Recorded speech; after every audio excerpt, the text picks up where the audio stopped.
Bonjour, c'est Ursule encore. On est le 17 janvier 2022.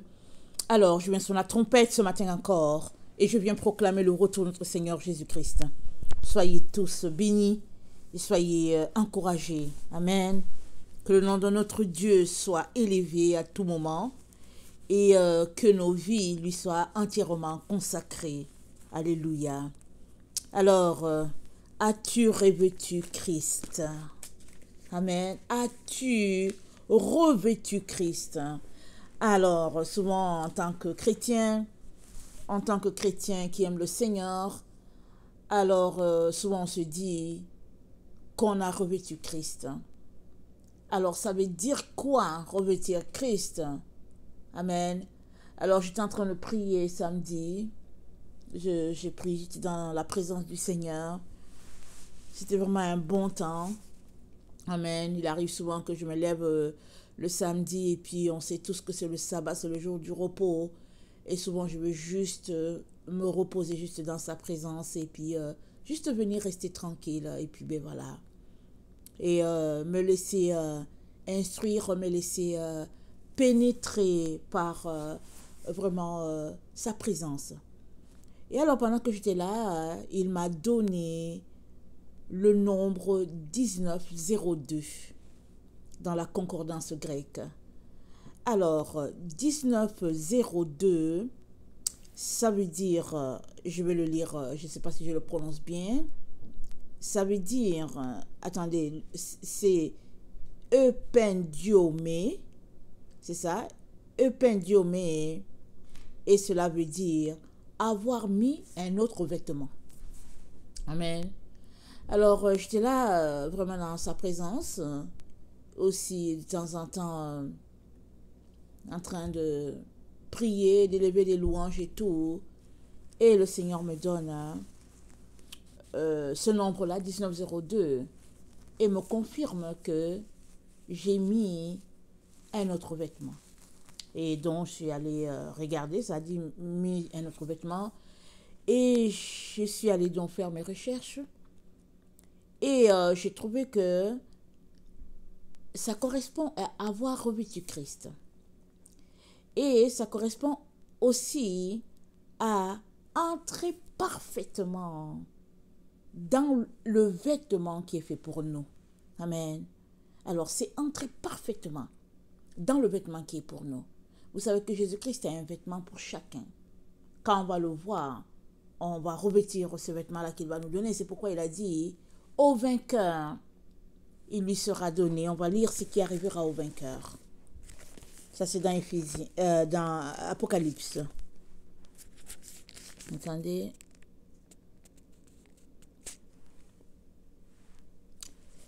C'est dit, le verset 15, c'est dit, excusez-moi, le verset 15 d'Apocalypse 16, c'est dit, voici, je viens comme un voleur. Heureux celui qui veille et qui garde ses vêtements afin qu'il ne marche pas nu et qu'on ne voit pas sa nudité. Chacun d'entre nous, nous sommes appelés à veiller pour garder notre vêtement, une fois qu'on l'a revêtu. Regardons Galates, je pense que c'est Galates 3, 27. Je ne suis pas très sûre. Si ce n'est pas Galates 3, ça sera peut-être Galates 2. Attendez, je cherche ma référence. Excusez-moi. Ok, c'est Galates 3, 27. Je l'avais noté pourtant. Galates 3, 27.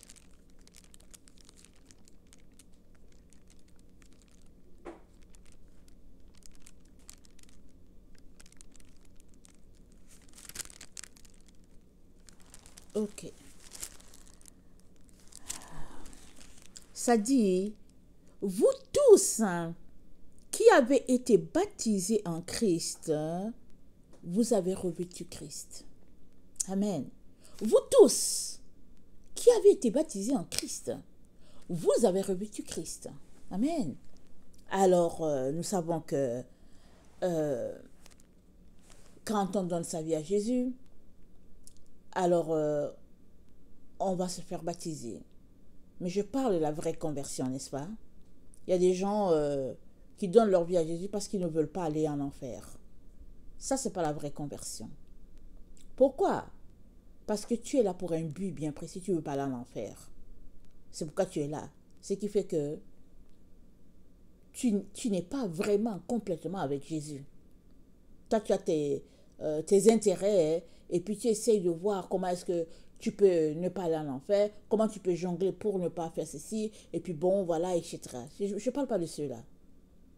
Je ne parle pas non plus de ce baptême-là qui est juste parce qu'on veut accomplir une formalité. Je ne parle pas de ça non plus. Il y a des gens qui seront baptisés parce qu'ils veulent accomplir une formalité.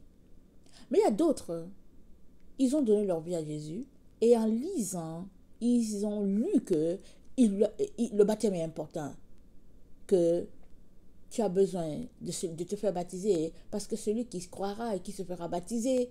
Alors ils ont lu ça et ils sont allés se faire baptiser. Parce qu'ils ont marché dans leur conversion, ils ont pesé le pour et le contre, ils ont regardé leur vie passée et ils ont vu que c'était une vie vraiment moche, une vie sans intérêt, une vie dégoûtée. Ils étaient dégoûtés de cette vie-là. Ils ont cherché Jésus, ils l'ont trouvé. Alors, ils veulent à tout prix se faire baptiser parce que oui, ils veulent obéir à la parole de leur Seigneur, mais surtout, ils veulent porter leurs vêtements célestes. Amen. Alors, Paul nous dit que vous qui avez été baptisés en Christ, vous avez revêtu Christ. Alors, il n'y a plus ni juif, ni grec, il n'y a plus ni esclave, ni libre, il n'y a plus ni homme, ni femme, car tous, vous êtes un en Jésus-Christ. Amen. Alors, nous savons que c'était toujours pour répondre à certains trucs par rapport à la loi, où notre frère Paul était souvent pris à démontrer que Jésus-Christ est le Seigneur, et puis les Juifs exilés qui voulaient toujours ramener la loi des hommes, et puis garder les gens esclaves, et puis Paul leur disait, pas nécessaire. Donc, il leur parle du pédagogue, de la foi, et puis de la loi, et puis tout ça, et tout ça. Et il nous informe que tous ceux qui ont été baptisés en Christ ont revêtu Christ. Tous ceux qui ont été baptisés en Christ. Ici, c'est le vrai baptême. Parce qu'il y a plusieurs personnes qui sont baptisées, mais ils n'ont pas Christ. Du tout, du tout. Quand tu vois leur vie claire, ils vivent selon le monde. Et ils vont te dire que oui, je donne ma vie à Jésus, je suis baptisé, et puis donc voilà, quand Jésus va venir, il ne manquera pas de me prendre. Beaucoup, beaucoup sont comme ça. Ça, c'est être dans l'illusion la plus totale. Être dans le leurre. Et puis, de demeurer dedans. C'est ça, au fait. Il y a beaucoup qui sont dans le leurre et ils demeurent dedans, dans leur rêverie. Et il est donc très important que tu saches que revêtir Christ, c'est abandonner complètement la vie de la chair et vivre selon la vie de l'esprit. Alors, lisons ce que dit Éphésiens 4. On va lire Éphésiens 4, le verset 17, à partir du verset 17. On connaît bien ce texte-là. Dans Éphésiens 4, à partir du verset 17, nous lisons « Voici donc ce que je dis et ce que je déclare dans le Seigneur. C'est que vous ne devez plus marcher comme les païens qui marchent selon la vanité de leurs pensées. » Donc voilà, ça commence là. Si vraiment tu as choisi, tu as décidé de te faire baptiser, ça veut dire que tu as pesé le pour et le contre. Tu t'es rendu compte que Jésus-Christ, c'est ton choix. Amen. C'est la passion de ta vie. Tu allais te faire baptiser. Alors Paul te dit, tu ne dois plus marcher selon la vanité de tes pensées. Et nous savons combien les pensées des hommes sont humaines. Nous savons combien nos pensées sont vraiment vaines. Et elles font honte. Hein? Quand on marche selon le Seigneur et qu'on repense à la manière dont on pensait, à la manière dont on se comportait, on a honte. On a honte. Le verset 18, ça dit, ils ont l'intelligence obscurcie. Ils sont étrangers à la vie de Dieu à cause de l'ignorance qui est en eux à cause de l'endurcissement de leur cœur. Oui, il y a beaucoup d'enfants de Dieu qui ont fait cette expérience-là, de donner leur vie à Jésus, mais finalement, qui sont étrangers à la vie de Dieu. C'est-à-dire, ils n'ont jamais marché selon la parole de Dieu. Ils ont donné leur vie, peut-être qu'ils sont allés dans une église, il y a eu un message, alors ils se sont levés, et puis on leur a dit, bon voilà, venez à des cours et tout, voilà le document de l'église, et on leur a jamais appris à dépendre totalement de la Bible. Et ils sont demeurés étrangers à la vie de Dieu. Leur intelligence est restée sombre. Déjà que quand on est dans le monde, notre intelligence, elle n'est pas brillante. Et quand on vient au Seigneur, transformer notre intelligence, c'est ça, la rendre pure, la rendre brillante. Mais quand notre intelligence n'est pas du tout transformée, parce qu'on est à Christ, mais on continue de vivre comme le monde, alors Paul nous dit qu'on a l'intelligence obscurcie et on est ignorant, amen, de la vie de Dieu. Et des gens, dans cette situation, alors on devient tout simplement des chrétiens endurcis, qu'on le sache ou pas. Alors tout part souvent de l'expérience qu'on a eue. Il y en a qui ont donné leur vie à Jésus-Christ dans leur maison, parce qu'ils étaient tellement dans la détresse qu'ils ont été visités par le Seigneur. Et ceux-là, ils ont appris à lire leur Bible eux-mêmes, ils ont appris à dépendre du Seigneur eux-mêmes, et très très souvent, c'est pas quelqu'un qui va venir leur donner un enseignement. Parce que leur vie les a enseignés, ils ont rencontré Jésus. Ceux-là, ils progressent, ils savent qu'il faut lire la Bible, ils savent que la Bible, c'est le pain. Mais ce sont ceux-là qui ont donné leur vie dans les églises qui n'ont pas appris à dépendre de la Bible parce qu'on leur a montré autre chose. Alors ceux-là, Paul dit, ils ont perdu tout sentiment, ils se sont livrés à la dissolution pour commettre toute espèce d'impureté jointe à la cupidité. Mais vous, ce n'est pas ainsi que vous avez appris Christ. Amen. Il y en a beaucoup qui ont donné leur vie au Seigneur et qui ont perdu tout sentiment. Tout sentiment, vraiment, d'appartenance à Christ. Ça, ce n'est pas quelque chose de nouveau que je dis. On le sait, nous-mêmes, on est passé par là. En tout cas, moi, je suis passé par là. J'ai grandi dans une famille chrétienne. Mon grand-père était un serviteur de Dieu, mes parents servaient le Seigneur, donc j'ai grandi là-dedans. Mais à un moment donné, tu as besoin de faire une expérience pour toi-même quand tu grandis dans une famille chrétienne. Parce que la foi, c'est soit la foi de ton grand-père, la foi de ton père, de ta mère et tout, tu regardes. Mais à un moment donné, ça a besoin de devenir ta foi. Ça a besoin de devenir ta vie à toi aussi. C'est-à-dire que leur expérience devrait t'avoir servi de témoignage, c'est tout. Parce que leur vie, ce n'est pas la tienne. Alors, si tu ne fais pas ça, très souvent, tu perds tout sentiment d'appartenance au Seigneur et tu es versé dans les choses du monde, les choses impures. Et Paul dit, c'est pas ainsi que vous avez appris Christ. Si du moins vous l'avez entendu et si conformément à la vérité qui est en Jésus, c'est en lui que vous avez été instruits à vous dépouiller. C'est en lui que vous avez été instruits à vous dépouiller. On peut se dépouiller et revêtir autre chose. Alors, on se dépouille pour revêtir Christ. On ne se dépouille pas, par exemple, pour revêtir notre ami. On ne se dépouille pas, par exemple, pour revêtir notre gourou. On ne se dépouille pas, par exemple, pour revêtir les pensées d'une secte, une idéologie. Non, non, non. Il y a beaucoup qui ont revêtu des gourous. Ils ont revêtu des sectes. Ils ont revêtu des idéologies. Ils ont revêtu d'autres choses.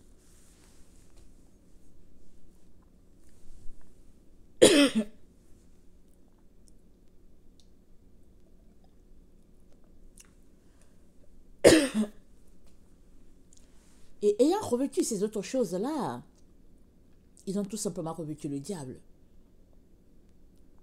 Parce que tout ce qui n'est pas Christ, ça appartient au diable. C'est tout, c'est pas compliqué. Il y a juste deux mondes. Le monde de lumière et le monde des ténèbres. Si tu n'as pas revêtu Christ qui t'envoie dans le monde de lumière, alors c'est que tu as revêtu le diable. Peu importe les ramifications qu'il y a à l'intérieur. Il dit, c'est en Christ que nous avons appris à nous dépouiller, eu égard à notre vie passée, du vieil homme qui se corrompt par les convoitises trompeuses. Donc voilà. Le vieil homme, il se corrompt. Quand on vient à Jésus, on est une nouvelle personne. C'est-à-dire, vous êtes une nouvelle créature. Les choses anciennes sont passées, toutes choses sont devenues nouvelles. Une fois que tu donnes ta vie à Jésus, automatiquement, tu es une nouvelle créature. Alors, étant une nouvelle créature, tu dois t'appliquer à revêtir Christ. Tu dois travailler de manière à apprendre les pensées de Jésus, ses commandements, ses préceptes. Et c'est comme ça que tu revêts Christ. C'est-à-dire, plus tu penses à Christ, plus tu le revêts. Tu le mets complètement. C'est ça, en fait. Et puis, plus tu penses au diable, plus tu revêts le diable. Si tout ce que tu fais, tu ne fais que penser à avoir une bonne carrière, tu es en train de revêtir tout simplement l'idéologie de Babylone. Voilà, tu es en train de revêtir Babylone. Mais pour être revêtu de Christ, pour être imprégné de Christ, plus tu penses à lui, plus il s'imprègne en toi. Et finalement, tu deviens comme lui. Amen, tu deviens comme lui. Alors, c'est dit, eu égard à votre vie passée, du vieil homme qui se corrompt par les convoitises trompeuses, vous avez appris à être renouvelé dans l'esprit de votre intelligence. Donc, c'est dans l'esprit de notre intelligence qu'on est renouvelé. Mais où se trouve notre intelligence? Rappelons-nous les séphirotes. Alors, on a le Keter, qui est père et mère, et on a le Hokma, le Chokma, Hokma. Et après, on a Bina. Alors, dans le Chokma, amen, on a la sagesse. Amen. Et dans la sagesse, on acquiert, on a cette intelligence-là qu'on intègre. C'est-à-dire qu'on prend la sagesse et puis on l'intègre. Amen. Alors, Paul dit, on l'intègre à notre intelligence. Donc, faire cela, faire cet exercice-là, d'intégrer la sagesse, le Hokma, là, ou bien certains c'est Hokma, d'autres c'est Chokma. Alors, l'exercice d'intégrer le Chokma dans notre être, c'est ça qui est le Bina. Alors, le Bina, c'est la compréhension de cette intelligence-là qui ne se trouve qu'en Dieu. Et Dieu nous dit qu'il l'a logé en Sion. Il nous l'a dit dans plusieurs écrits. Quand on lit Proverbe 8, sagesse se présente, elle s'annonce, elle dit, elle se tient dans les carrefours, elle se tient dans les chemins, les chemins, elle se tient en arrière des portes. Là où tu cherches à entrer, sagesse est là. Elle est là, elle t'aide soit à entrer par cette porte-là, soit à ne pas y entrer. Alors, ces mouvements-là de réflexion, de chercher où se trouve le chemin, amen, ça se passe entre le Chokma et puis le Bina. Et Dieu nous dit que nous sommes donc renouvelés dans notre intelligence. Amen, notre intelligence humaine. De telle sorte que nous habillons Christ, sa pensée, sa manière de faire les choses, sa manière de réfléchir, sa manière de parler. Nous nous mettons à revêtir Christ. Et il nous dit que si par contre nous sommes portés à notre ancienne vie, alors notre nouvelle vie sera corrompue parce que nous pensons à l'ancienne vie. Je suppose que notre ancienne vie, c'était juste une vie d'orgueil, de vantardise. Une vie où nous élevons devant les gens. On vient juste pour dire, hey, tu sais, j'ai tel diplôme, et puis bon, j'ai réussi tel concours, et puis bon, je travaille à la fonction publique à tel niveau, et puis bon, c'est-à-dire qu'il n'y a rien en nous de Jésus. Tout ce qu'on fait sortir, c'est nous-mêmes. Je suppose que c'est ça notre vie. Et après, on expérimente Jésus. Amen. On est content. Oh, enfin, j'ai goûté à Jésus. Donc, il est très important de détourner l'attention de toutes ces choses-là qui étaient une valeur pour nous, les diplômes, les positions. Il est important de tourner notre regard. Pourquoi? Parce que ces choses-là, Dieu te les a données juste pour que, au fait, tu puisses subvenir à tes besoins, tu puisses aussi bénir les autres. Mais ce n'est pas pour que tu te pètes les bretelles, comme on dit. Mais si toi, c'est ça qui te caractérise, alors Paul est en train de te dire que ta vie nouvelle en Jésus sera corrompue par cette manière de penser-là. Parce que ça, c'est des pensées vaines. C'est des pensées abominables pour notre Dieu. N'oublions pas, Dieu résiste aux orgueilleux, il fait grâce aux humbles. Aussi, si tu es un enfant de Dieu qui veut marcher selon Jésus, tu ne marches pas avec de telles personnes. Ils vont te souiller.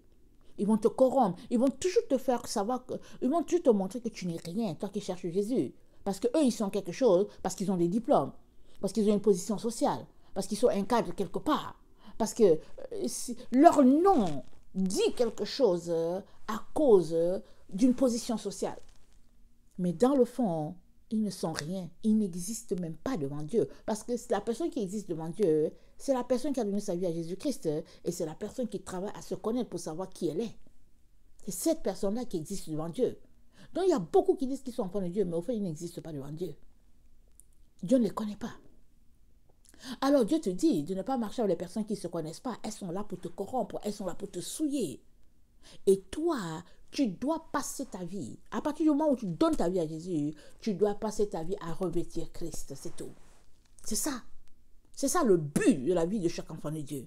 Revêtir Christ. Parce que si nous revêtons Christ, alors nous pourrons voir Dieu face à face un jour. Amen. Il dit donc, eu égard à votre vie passée du vieil homme qui se corrompt par les convoitises trompeuses, et à être renouvelé dans l'esprit de votre intelligence et à revêtir l'homme nouveau, créé selon Dieu, dans une justice et une sainteté qui produit la vérité. L'homme nouveau, amen, quand tu revêts l'homme nouveau, tu es en train de revêtir Christ. Parce que l'homme nouveau, il est fait à l'image de Christ. L'homme nouveau que tu revêts, c'est Christ que tu es en train de revêtir. Parce que ton homme ancien, était à l'image de Satan. C'était à l'image des choses de ce monde. Et puis les choses de ce monde, c'est Satan. Alors que tu revêts l'homme nouveau, tu es en train de revêtir Christ. Alors Paul te dit, cet homme nouveau-là, tu ne peux le revêtir que dans une justice et une sainteté que produit la vérité. C'est que comme ça que tu le revêts l'homme nouveau. La justice, tu marches dans la justice. Tu marches dans la sainteté. Et cette sainteté, elle est produite par la vérité. Ça veut dire que si tu es quelqu'un qui n'aime pas la vérité, alors tu es très loin d'avoir revêtu Christ. Si tu es quelqu'un qui est manipulateur, qui aime toujours les choses lugubres, et puis bon, les situations bizarres et puis nébuleuses, non, tu n'as pas revêtu Christ, tu ne le connais pas. Parce que Christ, c'est l'esprit de la vérité. Et la vérité, c'est la lumière. Rappelons-nous, Jean 1, il dit, Jean-Baptiste n'était pas la véritable lumière. Mais il est venu pour rendre témoignage à la véritable lumière qui n'est autre que Jésus-Christ. C'est ça que l'apôtre Jean nous dit dans Jean 1. Il dit Jésus était la véritable lumière qui est faite pour éclairer tout homme. Et le monde a été fait par lui, mais le monde ne l'a pas connu. Mais il est venu chez les siens, ils ne l'ont pas reçu non plus parce qu'ils n'ont pas vu, ils n'ont pas reconnu la lumière de Dieu. Mais à tous ceux-là qui croient en son nom, amen, cette parole-là, qui est Jésus, a donné le pouvoir de devenir enfant de Dieu. Parce que cette parole-là qui est Jésus n'est autre que la lumière qui éclaire notre intelligence, qui fait de nous des êtres nouveaux. Alors il est très très important de revêtir Christ une fois que tu lui donnes ta vie. Et si toi, tu as donné ta vie à Jésus, ça fait 20, 25, 40, 30, je ne sais pas combien d'années, et que tu n'as pas encore revêtu Christ, il est temps, plus que jamais, que tu le revêtes immédiatement. Que tu sacrifies tout pour revêtir Christ, parce que tu n'entreras pas. Non. C'est pas parce que tu es chrétien, c'est pas parce que tu es un ancien, c'est pas parce que c'est pas parce que tu fais des aumônes. Non, tu n'entreras pas. Ça veut dire que tu as donné ta vie à Jésus et tu passes ton temps à marcher selon le monde et puis ses valeurs. Si ça fait 20 ans, ça fait 30 ans, ça fait 40 ans que tu dis que tu es chrétien et puis ta vie n'est pas transformée à l'image de Christ, alors ça veut dire que tu es complètement dans le leurre, en train de te dire que tu es chrétien, mais dans le fond, tu n'es que là pour t'amuser au fait, avec le salut que Jésus-Christ t'offre.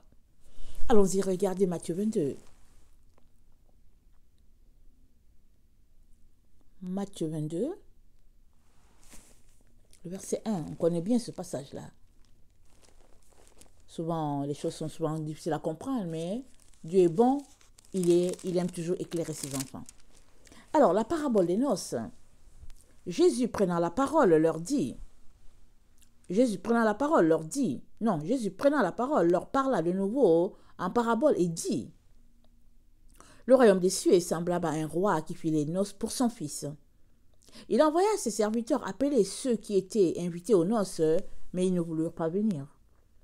Il envoya encore d'autres serviteurs en disant: dites aux conviés, voici, j'ai préparé mon festin. Mes bœufs et mes bêtes grasses sont tués. Tout est prêt, venez aux noces. Mais sans s'inquiéter de l'invitation, ils s'en allèrent, celui-ci à son champ, celui-là à son trafic. Et les autres se saisirent des serviteurs, les outragèrent et les tuèrent. Le roi fut irrité. Il envoya ses troupes, fit périr ses meurtriers et brûla leur ville. Alors il dit à ses serviteurs: les noces sont prêtes, mais les conviés n'en étaient pas dignes. Allez donc dans les carrefours et appelez aux noces tout ce que vous trouverez. Ses serviteurs allèrent dans les champs, rassemblèrent tout ce qu'ils trouvèrent méchants et bons, et la salle des noces fut pleine de convives. Amen. La salle de noces fut pleine. Le roi entra pour voir ceux qui étaient à table, et il aperçut là un homme qui n'avait pas revêtu un habit de noces. Il lui dit, mon ami, comment es-tu entré ici sans avoir un habit de noces? Cet homme eut la bouche fermée. Alors le roi dit au serviteur: liez-lui les pieds et les mains, et jetez-le dans les ténèbres du dehors, où il y aura les pleurs et les grincements dedans, car il y a beaucoup d'appelés, mais très peu d'élus. Alors, c'est clair, c'est simple. Comme je venais de dire, il y a beaucoup d'appelés, mais très peu d'élus. Ça veut dire que si tu as passé 20 ans disant que tu es chrétien et que ta vie n'est pas conforme à Christ, ça veut dire que tu fais partie des appelés. Tu ne t'es jamais comporté comme un élu. Parce que les élus travaillent de manière à ne pas être uniquement dans la mêlée. Ils travaillent de manière à toucher Christ. Ils travaillent de manière à revêtir leurs vêtements. Ils travaillent de manière à savoir la raison pour laquelle ils sont sur la terre. Alors, embarqués dans ce voyage-là, ce pèlerinage-là, ils n'ont pas le temps d'être dans la mêlée. Ils n'ont pas le temps. Parce qu'ils travaillent, ils passent leur temps à chercher la face du Père, à comprendre qu'est-ce qui se passe dans leur vie, et puis ils veulent savoir à quoi Dieu les appelle. Et ils finissent par être des élus, parce qu'ils se distinguent du groupe. Alors ce monsieur, amen, a été invité comme tous les autres. Et cette parabole nous dit qu'il n'avait pas de vêtements. Et le Seigneur m'a dit, il n'avait pas revêtu Christ. Les autres qui étaient là avaient revêtu Christ. Ils avaient un autre vêtement sur eux. Un vêtement qui leur fitait parfaitement. Rappelons-nous, j'ai commencé en parlant du nombre 1902 dans la concordance grecque. 1902. Donc, un vêtement, ça dit c'est avoir sur soi un autre vêtement. Un vêtement qui te fit, qui entre, qui est fait parfaitement pour toi. Cet homme-là, il n'avait pas revêtu son autre vêtement. Il disait seulement, ok, je suis chrétien, oh oui, je connais le Seigneur, parce que la Bible nous dit, il était parmi les invités. Parce que tous se sont invités, n'est-ce pas? Il était parmi les invités.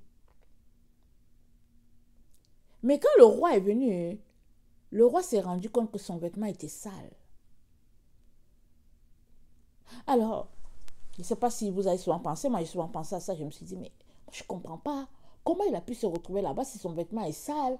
Alors, je ne comprends rien, parce que tous ceux qui sont à leurs vêtements sont propres et tout. Mais comment est-il là? C'est quoi? Il n'avait pas revêtu Christ. Il n'avait pas porté le vêtement qui lui sied parfaitement, que le Père lui a donné. Il ne l'avait pas porté. Et il était là. Et il a été jeté dehors. Là, il y a les pleurs et les grincements dedans. Mais où est le dehors? C'est où le dehors? Le dehors, c'est là dehors. Là où je suis en train de vous parler, il y a une tempête de neige à l'extérieur. Alors que je regarde, tout est blanc et la neige ne fait que tomber. Et puis, ben voilà, le balcon est plein de neige. Et dehors, c'est là-bas. Pourquoi il y a les grincements dedans? C'est parce qu'il fait froid. Alors, ça fait plusieurs fois que dans mes visions, le Seigneur me montre des chrétiens qui sont dehors. Et puis, j'ai dit, Seigneur, mais qu'est-ce qu'ils font dehors? Mais pourquoi ils sont dehors alors que la température, moi je ne comprends pas pourquoi ils sont dehors. Et il me dit, ils sont dehors parce qu'ils ne sont pas dans l'enceinte de Christ. L'enceinte, c'est la doctrine de Christ. C'est la base établie. C'est les commandements. C'est ce que Jésus-Christ a fixé. Amen. Pour que la maison soit. Et nous savons que la maison, c'est elle qui est la Nouvelle Jérusalem. Mais elle tire son fondement en Sion. Et elle a été établie sur le fondement des apôtres et des prophètes. Et les murs ont été montés, ils sont en train d'être montés. Et nous sommes la génération qui allons la finaliser. Parce que c'est ça la Nouvelle Jérusalem. C'est créé à l'image de Dieu. C'est cette maison-là. Cette maison du Père-là. Où tout le monde entre, ça la Nouvelle Jérusalem. Alors, tous ceux qui ne sont pas dans l'enceinte de cette maison-là, ils sont dehors de la maison. Alors, le Seigneur me montre qu'ils sont dehors, mais ils sont dehors de la maison. C'est des chrétiens, mais ils sont dehors. Et quand on est dehors, c'est pas de maison quand on est dehors, quand il y a le froid, les dents, ça grince, n'est-ce pas? Et puis, on pleure aussi. Je ne sais pas si vous êtes déjà arrivé de pleurer. Moi, il m'est arrivé de pleurer plusieurs fois. Surtout quand je viens d'arriver d'Afrique. Tu sors, mais tu ne sais pas jusqu'où tu devrais te vêtir. Et on n'a pas l'habitude de regarder la météo quand on est dans un pays chaud. On sort et puis la vie est belle.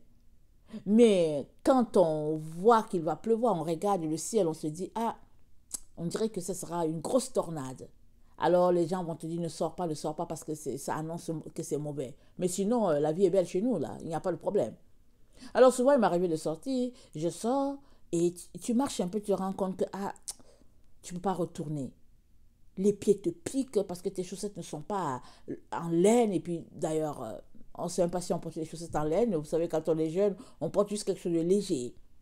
Mais quand tu arrives à l'endroit où tu dois arriver là, mais quand tes pieds se dégèlent là, souvent ça te fait pleurer. Souvent tes mains sont tellement enflées.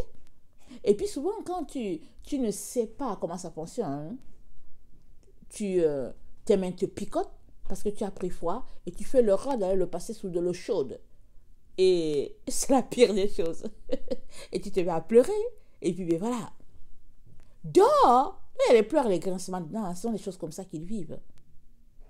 Alors, ils sont dehors de la doctrine de Christ. Ils n'ont pas revêtu Christ. Alors Dieu dit, allez, mets-le dehors. Dehors, là il y a les autres doctrines. Les doctrines des différentes dénominations. Ils sont dehors. Tant et aussi longtemps que tu ne sors pas de ta dénomination pour prendre la vraie doctrine de Christ, tu restes dehors quand même tu dis que tu es chrétien. Écoute bien. Écoute bien. Tu ne seras pas l'exception qui va venir dans la maison de Dieu, sa nouvelle Jérusalem, avec ta doctrine, et pour dire que, ok, bon, non, ça ne marchera pas. Ça veut dire que tu ne respectes pas Dieu, tu n'as pas de crainte pour Dieu. Alors, suppose que tu ne savais pas, mais c'est ta responsabilité de savoir. La Bible t'a été donnée pour cela. Mais si tu es un jeune chrétien, ok, tu as été sauvé, tu as été intégré dans une dénomination, tu ne sais pas, Dieu va te sauver. Il va te prendre un peu comme il a pris le monsieur à la croix, notre Seigneur Jésus. Il a pris un brigand à la croix, le brigand a été sauvé. Mais si en 20 ans, 30 ans, tu dis que tu appartiens à Jésus et tu passes toute ta vie à écouter juste les dénominations, comment on appelle ça, la doctrine d'une dénomination, alors ça veut dire que pendant 30 ans, tu as passé ton temps à pratiquer l'idolâtrie. Alors tu es idolâtre. Et si tu ne t'es pas repenti, ben voilà, pas compliqué. Jésus-Christ nous a appelés à la repentance. Alors on peut se mettre à argumenter, à dire ceci, à dire cela. Ça ne change rien. La vérité est que on n'établira pas une autre doctrine. C'est Paul qui a dit ça. Je pense que c'est dans 2 Corinthiens 4, le verset 11. Paul l'a dit clairement. Hein, il n'a pas mâché ses mots. Il a dit, attendez, je vais juste lire cette partie. Il a dit, oh, on dirait que je n'ai pas la bonne référence. Attends, 1 Corinthiens, attendez, je vais regarder 1 Corinthiens 4, ok? 1 Corinthiens 4, ce n'est pas ça non plus. Alors, je ne sais pas où c'est. Attendez, je me demande bien. On va voir 2 Corinthiens 3 peut-être. On va regarder rapidement.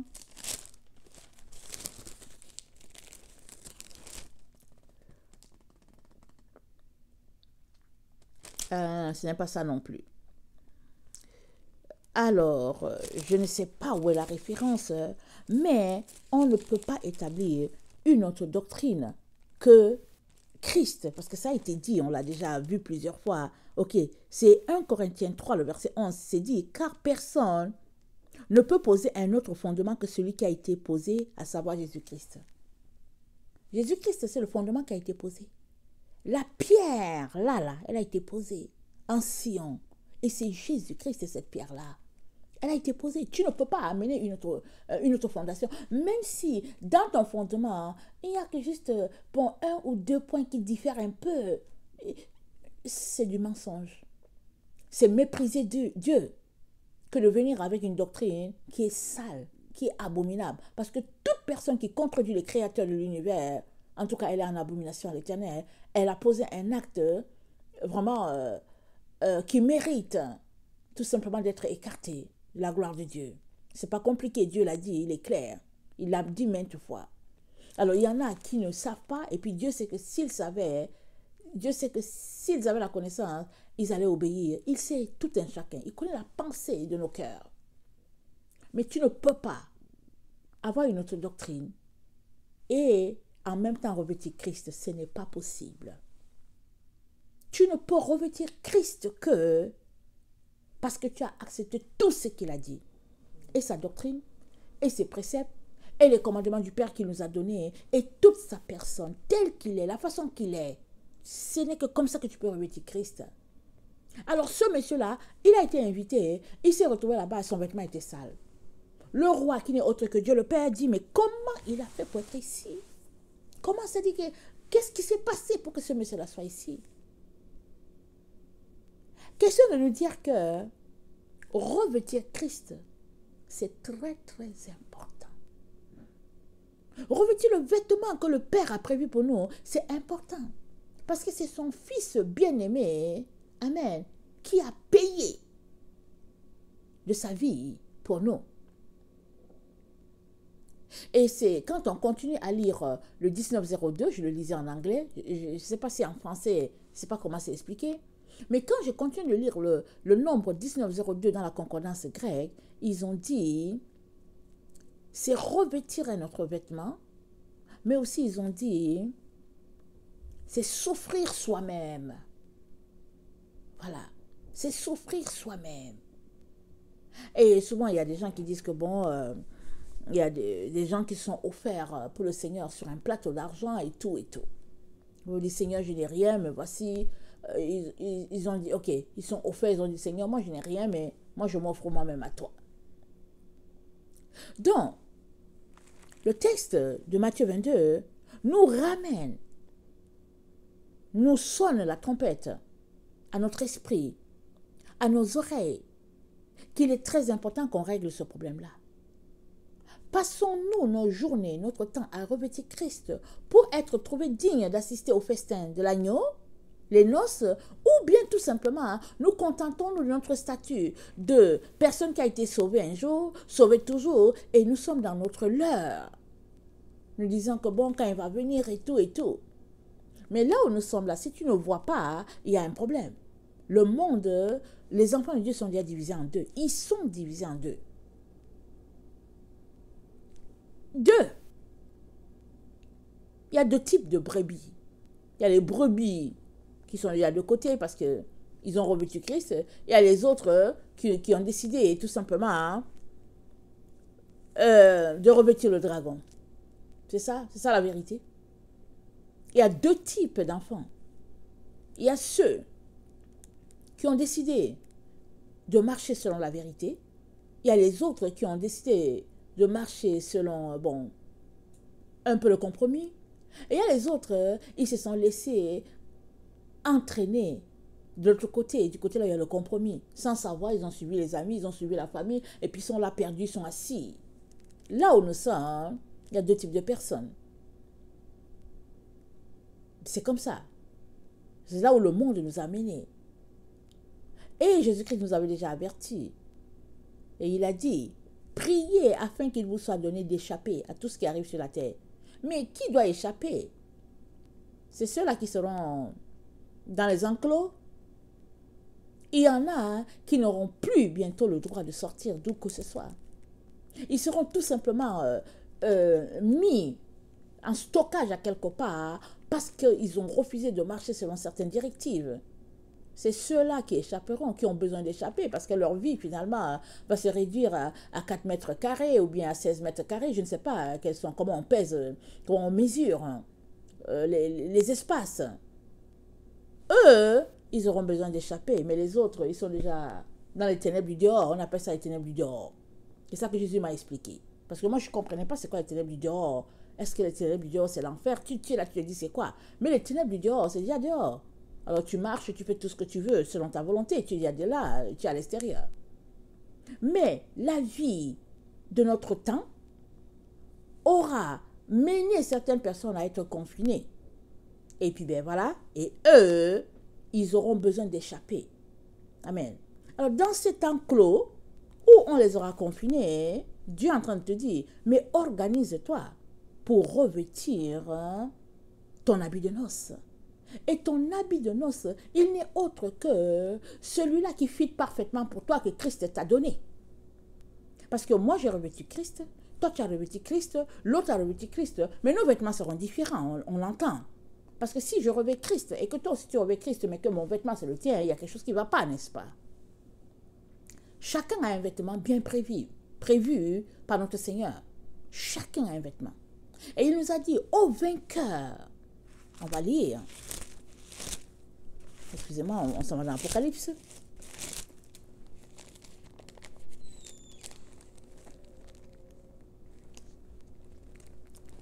Il dit, dans Apocalypse 3, il dit, je viens bientôt. Retiens ce que tu as afin que personne ne prenne ta couronne. Retiens ce que tu as afin que personne ne prenne ta couronne. Et dans Apocalypse 3, toujours, le verset 5, il dit, celui qui vaincra sera revêtu ainsi de vêtements blancs. Je n'effacerai point son nom du livre de vie. Je n'effacerai point son nom du livre de vie. Et je confesserai son nom devant mon Père et devant ses anges. Alors, nous sommes appelés à revêtir Christ, mais revêtir parfaitement le vêtement là qu'il a pour nous, et ce n'est que dans un temps d'intimité, de proximité avec lui, qu'il nous dirigera de manière à ce qu'on puisse faire parfaitement ce qu'il nous appelle à faire. Et ça demande ta volonté, ça demande que tu renonces à tout ce que tu veux faire pour pouvoir obéir à ce que Dieu attend de toi. Alors, je veux terminer en relisant ce que je viens de dire, celui qui vaincra, Apocalypse 16, le verset 5, sera revêtu ainsi de vêtements blancs. Je n'effacerai point son nom du livre de vie, et je confesserai son nom devant mon Père et devant les anges, que celui qui a les oreilles entende ce que l'Esprit dit aux églises. Amen. Alors, il est question d'être vainqueur pour que Jésus-Christ te revête de vêtements blancs. Vainqueur de quoi? Vainqueur des épreuves que nous sommes appelés à traverser sur ce chemin, dans ce pèlerinage. Puisque nous sommes vivants sur la terre, nous sommes en pèlerinage. Qu'on le veuille ou pas, qu'on le sache ou pas, on est en pèlerinage. Alors, étant en pèlerinage, où nous mènera à nos pas? Mais Dieu aimerait que tes pas te mènent directement à la maison du Père. Et cela, tu as besoin de renoncer à toi-même pour revêtir Christ. Amen. Que le Seigneur bénisse sa parole. Je vous aime beaucoup et Dieu davantage. Maranatha, Jésus revient. Amen et Amen. Soyez bénis.